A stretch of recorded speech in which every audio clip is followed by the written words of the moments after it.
Yes. So what happens now? Imagine, if I am asking you a question now, that you imagine you are very small, you are there in a fair, a strange place, you don't know anything else, you are there with your parents. And then what happened? The next thing that happens to you is that you are lost. What will happen? Don't think with the reference of your age. Don't apply yourself at this particular age. Imagine you're small. Or okay, if you're not being able to imagine yourself this way, I'm giving you another situation. You must have observed the little toddlers, the little ones who come in our school when they get admission for the first time in class nursery. Yes, what happens? You all have experienced also, and you see also what happens. They cry. Yes, they cry because they are in a strange place. Why? Because they see that their parents are dropping at the school and they are going, and now they are not there with them. So the little ones, they cry in class nursery, right? So the same thing happened with the boy. When he observed that his parents are not there around him, he was so afraid. He started crying. He was crying and crying and crying, and only one thing he was saying: I want my mother, I want my father. And he was searching for them everywhere.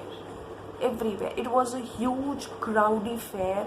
So many people were there in that fair, and he was searching at every nook and corner, wherever it was possible, for that little lost child to search his parents. What happens next? When he was crying, there came a stranger. He came over there and he held the boy in his arms, and he tried to make him calm and composed and make him laugh and everything. Like you, if you observe any of a small child in our school crying, will you not go over there and ask the child what happened? You are elder brothers and sisters in our school. Each and every one of you, you hold a responsibility for the younger ones that are there in our school. Will you not go and ask the child that what happened? Why are you crying? Where are your parents? Who is your teacher? You'll ask these things? Yes? So, the same thing the man does. He went over there, held the boy in his arms, and he asked, what happened, child? Why are you crying? And he wasn't replying. He was just saying one thing: I want my parents, I want my mother, I want my father. So the man, he just thought of, okay, the little children, when they cry, we offer them something to, like toffees or sweets or anything. So now the story takes a U-turn, a reverse. What happens? Where is he? The last time when he was lost, he is at the roundabout. He is nearby the roundabout. And the man met him there only. So now what happened? The man asks him, see, there is a roundabout that is so big and giant. It is so good. Let's go over there. Remember, I told you in my second video, in the previous one, what he wanted earlier. He said, he decided that I want to be there. I want to go on the roundabout right now. I'll ask my parents that I want to go. What happens to the child now? What do you think? What he will reply to the man, to the stranger who's asking that, okay, yes, let's go over there. I'm telling you. So when the man asked him, okay, now we'll go on the roundabout, the boy simply said, no. He said, I want my mother, I want my father. He refused to go on the roundabout. He's the same boy. He wanted to go. But now he's crying after getting lost. And he says that I want just my parents and nothing else. So the man says, okay. Then comes the snake charmer. He says, wow, such a beautiful and melodious music this snake charmer is playing with his flute. Let us just be here and listen to the beautiful music. And the boy cries loudly, no, I want my mother, I want my father. And he's crying, he's actually crying. And now comes the stage when he's actually sobbing. He has cried so much. Do you understand what is the meaning of sobbing? Sobbing means that there is he's trying to breathe also, he's crying also. Now the cry is not so loud, very low, but still he's continuing in that motion. So the man asked, and the boy said, no, I don't want to listen to any of the music. I want my mother, I want my father. Then the man moves ahead and he observes that there is a balloon seller.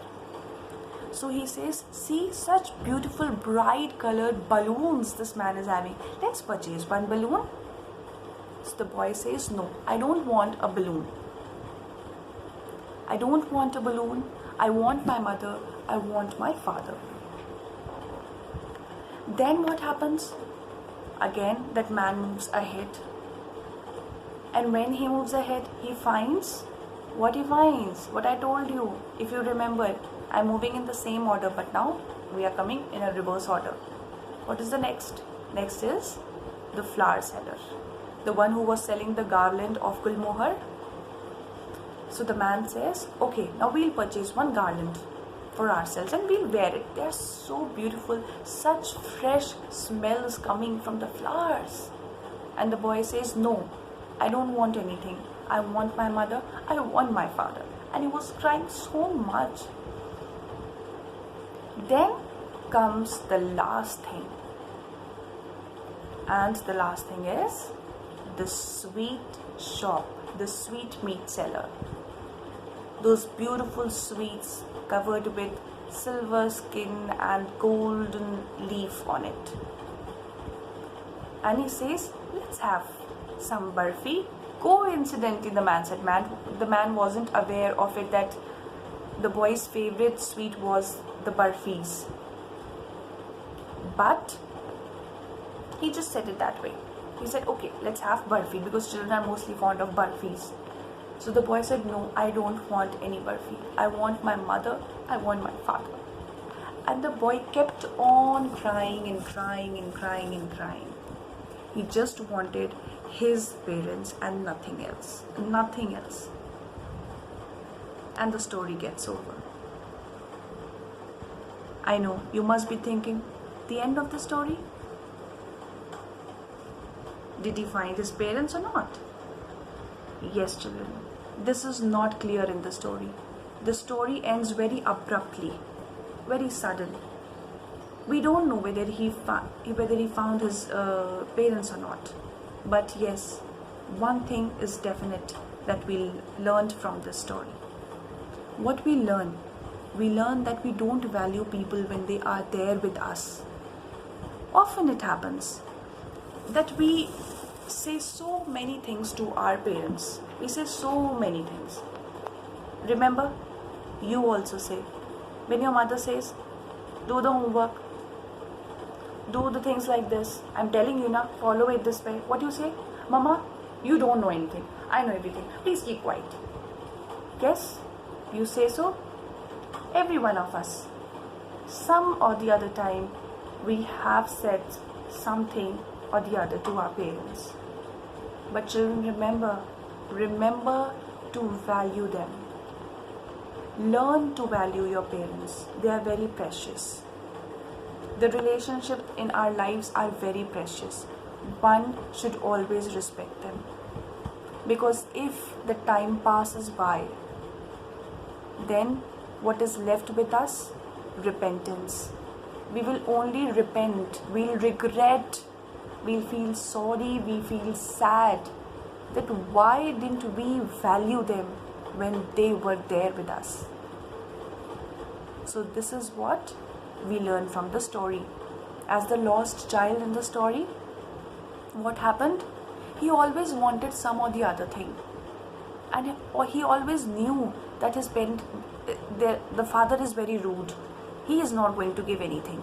He'll just say that you are very big enough, you are not a small boy now, no, this is not there for you, don't purchase this and that. But once he gets lost in the fair, the only thing he wanted was his parents. I hope that the story is very much clear to all of you.